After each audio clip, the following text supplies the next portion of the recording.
तशर्वितुर्वरेण्यं भर्गो देवस्य धीमहि धियो यो न प्रचोदयात् धियो यो न प्रचोदयात्। तूने हमें युतिपन्न किया, पालन कर रहा है तू, तुझसे ही पाते प्राणी हम, दुखियों के कष्ट हरता है तू।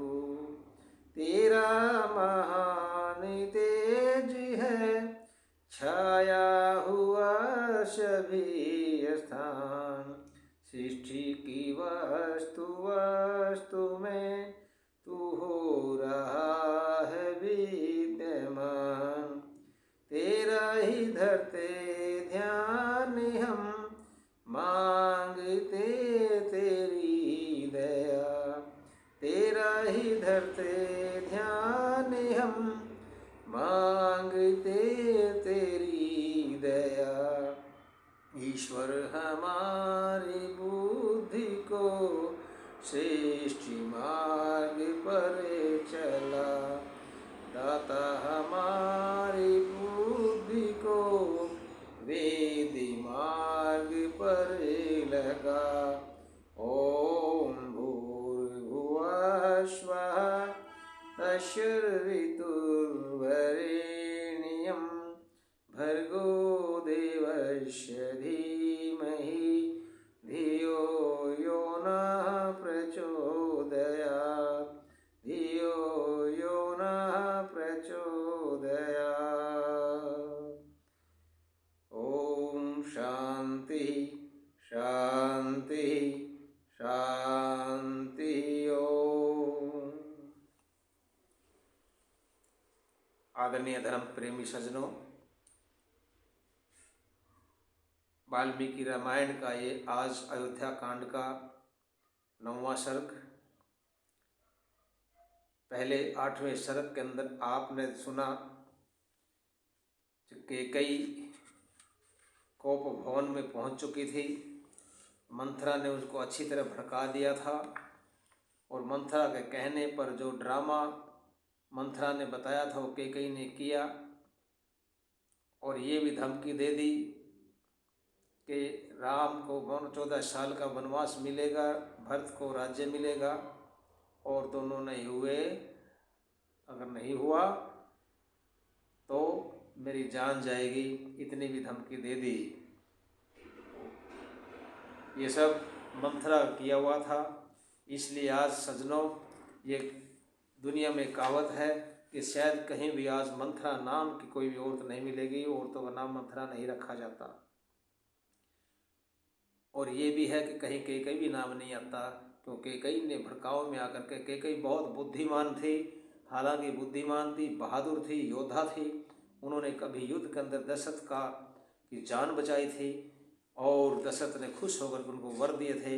वो जो याद थे मंथरा को याद थे, शायद कैकेयी तो भूल चुकी होगी लेकिन मंथरा को याद थे और मौके पर मंथरा ने भड़का करके कैकेयी को वो जो वर थे, जो वचन थे वो याद दिला दिए और वो भी बोल दिया कि इन वचनों के अंदर तूने 2 वचन हैं, उन्हें मांगना। पहला वचन मांग लेना कि भरत का राज्य और दूसरा वचन मांग लेना कि राम को 14 साल का वनवास। और ये बात कैकेयी के दिमाग में आ जाती है और वो फिर अपने कोप भवन में जा कर के अपने मैले कचूले वस्त्र पहन करके गहने आदि को, आभूषणों को इधर उधर फेंक करके वो फर्श पर लेट जाती है और पूरा वो ड्रामा करती है। आगे क्या होता है देखिए और सुनिए। आगे 9वें सर्ग में दशरथ द्वारा कैकेयी की अनुनय विनय। दशरथ जी महाराज कहाँ हैं देखिए। उधर तो कैकेयी कोप भवन में चली गई, मंथरा ने उसको भड़का दिया और कैकेयी ने अपना पूरा ड्रामा चला दिया। वहाँ पर कोप भवन में जा करके उन्होंने अपना मैले वस्त्र पहन करके अपने केशों को इधर उधर बिखरा करके और कुबड़ी मंथरा की बातों में आकर जमीन पर लेट गई और कह दिया कि भरत को राज्य मिलेगा और राम को 14 साल का वनवास। उधर महाराज दशरथ अपने मंत्रियों के साथ राम के राज्याभिषेक की तैयारियां कर रहे हैं, उनकी आज्ञा देकर के लिए और प्रिय संवाद सुनाने के लिए अपने रानियों के अंतपुर में गए, रानियों के पास जाते हैं। वो इसी कड़ी में वो सबसे पहले कैकेयी के जो श्रेष्ठ भवन में जाते हैं, परंतु वहाँ उनको कैकेयी नहीं दिखाई देती। कैकेयी तो कहीं और है। कैकेयी अपने कोभवन में है, लेकिन अपने महल में नहीं थी।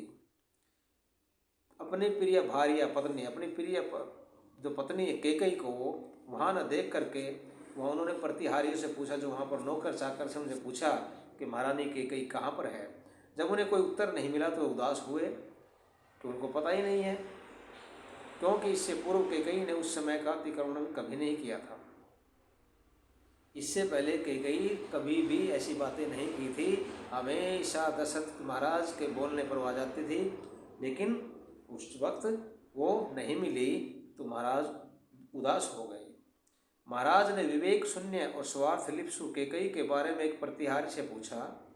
उसने हाथ जोड़कर डरते हुए कहा, जो वहाँ पर नौकरानियाँ थी उससे पूछा क्या कि हे देव, उसने कहा डरते हुए कहा, बेचारी ने प्रतिहारी से पूछ लिया, लेकिन उन्होंने डरते हुए कहा क्या, हे देव, देवी जी तो अत्यंत कुपित होकर क्रोधागार में चली गई है। प्रतिहारी की बात सुनकर महाराज अत्यंत दुखी हुए। वो जो दासी थी उसने बताया कि महाराज रानी तो बहुत ही क्रोध में थी और क्रोध से गुस्सा बिल्कुल गुस्से में होकर के वो तो कोप भवन में की तरफ गई है। और प्रतिहारी की बात सुन करके महाराज दुखी होते हैं। महाराज दशरथ बहुत ज़्यादा दुखी होते हैं, उदास हो जाते हैं। कोप भवन में जाकर वो देखते हैं कि कैकेयी अत्यंत बुरी अवस्था में भूमि पर लेटी हुई हैं, पड़ी हुई हैं, और वो देख करके बहुत ही संतप्त हुए। महाराज को बड़ा दुख हुआ कि क्या हुआ है, क्या बात है। वे डरते डरते अपने हाथों से उसके शरीर को सहलाने लगे। फिर कामातुर महाराज दशरथ ने उस कमल नयी ने कैकेयी से कहा। पहले तो उनको वो डरते डरते पता नहीं क्या हुआ है क्या नहीं है, उनको सहलाने लगे, उनको उठाने लगे, और फिर महाराज दशरथ ने उन कैकेयी से कहा कि हे देवी, हमें पता नहीं तेरे क्रोध का कारण क्या है। क्या किसी ने तुम्हारी निंदा की है अथवा किसी ने तुम्हारा अपमान किया है। देखिए महाराज कितना प्यार करते हैं, उसको पूछते हैं कि क्या महारानी क्या हुआ, आप बताइए, किसी ने आपका अपमान किया हो या आपकी निंदा की हो, क्या कारण है तुम्हारे क्रोध का कारण हमें बताइए। हे प्राण प्रिय, तुम व्याधिग्रस्त मनुष्य की भांति भूमि पर क्यों लेटी हुई है। कि जैसे आदमी जो है बीमार होकर के इधर उधर होकर के भूमि पर लेट जाता है, तो ऐसे तुम भूमि पर क्यों लेटी हुई हो। हमारे यहाँ सब रोगों की चिकित्सा करने वाले और हमारे द्वारा दान बनादि से संतुष्ट कुशल वैद्य हैं। कि यहाँ पर तो बहुत कुछ सुविधाएं हैं हमारे पास, अच्छे अच्छे वैद्य हैं, अच्छे अच्छे सब रोगों की चिकित्सा करने वाले हैं, तो तुम्हें ऐसी क्या बात है, तुम बताइए क्या बात हुई है। वे वैद्य तुझे रोग रहित कर देंगे। हे भामिनी, मुझे यह तो बताओ कि तुम्हें क्या रोग है, तुम्हें क्या तकलीफ है, वो बताइए। यदि तुम्हें कोई रोग नहीं है तो क्या किसी का प्रिय करना चाहती हो अथवा किसी ने तुम्हारा अप्रिय किया है। देखिए दशरथ महाराज कितने उससे बात करते, प्यार करते हैं। क्योंकि तुम्हें जितने जो वैद्य हैं सभी वैद्यों को लगा दे, तुम्हें रोग रहित कर देंगे, तुम्हें ठीक कर देंगे वो। और मुझे यह बताओ तुम्हें रोग क्या है, क्या तकलीफ क्या है। और यदि तुम्हें कोई तकलीफ नहीं है, रोग नहीं है, तो फिर क्या तुम किसी का प्रिय करना चाहती हो ऐसे, या किसी ने तुम्हारा अप्रिय किया है, भाई तुम्हारा बुरा कर दिया हो, किसी ने बुरा कह दिया हो, कुछ कह दिया, ऐसी बात है तुम्हारी शान के खिलाफ कह दिया, तो मुझे बताइए।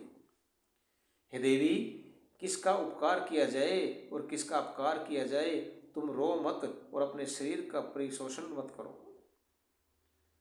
महारानी कैकेयी फुल ड्रामे के अंदर है, रो रही है कि मंथरा की उसने जो जहर रूपी घुंटी पी हुई है, दवाई पी हुई है, उसको असर कर रही है, और मंथरा खूब ड्रामा कर रही है।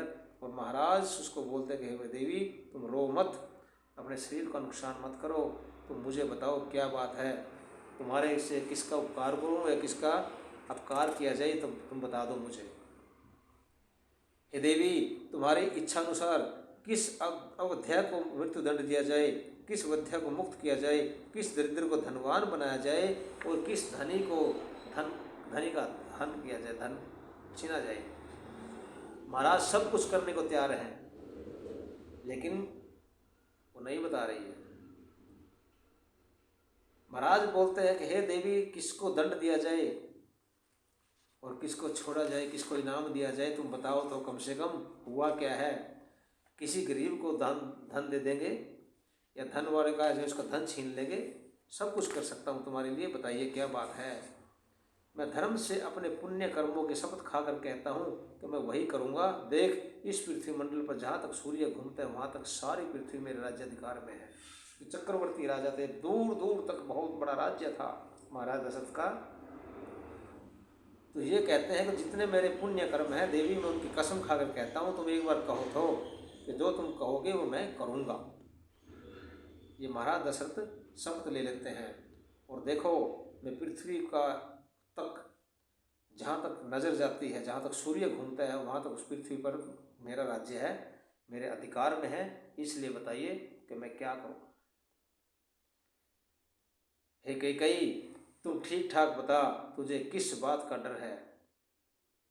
हम उस डर को इसी प्रकार दूर कर देंगे जैसे सूर्य देव कोहरे को दूर कर देते हैं। उपमा पे उपमा दी जाती है।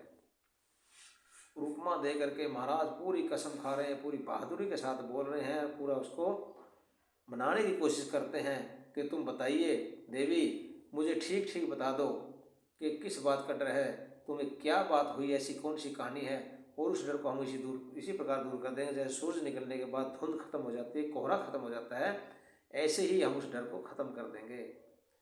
इस प्रकार महाराज द्वारा मनाए जाने पर कैकेयी कुछ कुछ आश्वस्त हुई, परंतु महाराज को पीड़ित करने के लिए उसने अति दुखदायी और अप्रिय वचन कहने लगी। यहाँ पर देखिए ड्रामे की पराकाष्ठा क्या पर पहुँचती है, क्या कि रानी आश्वस्त तो हुई थोड़ी सी, लेकिन जानबूझ करके राजा महाराज दशरथ को दुखी करने के लिए, बहुत ही ज़्यादा उसको तंग करने के लिए बहुत ही ज़्यादा दुखदायी और अप्रिय ऐसे ऐसे वचन कहने लगी कि महाराज दुखी हो गए। ये रानी का बहुत बड़ा मंथरा के भड़काने से ये एक बहुत बड़ा प्रचंड बोलते हैं जिसको, एक कार्रवाई कैकेयी ने की थी कि महाराज को मजबूर कर दिया। और वो क्या करती है अगले एपिसोड में आएगा। तब तक के लिए आप सभी का सादर नमस्ते, आप सभी का धन्यवाद। इति ओम शम, धन्यवाद।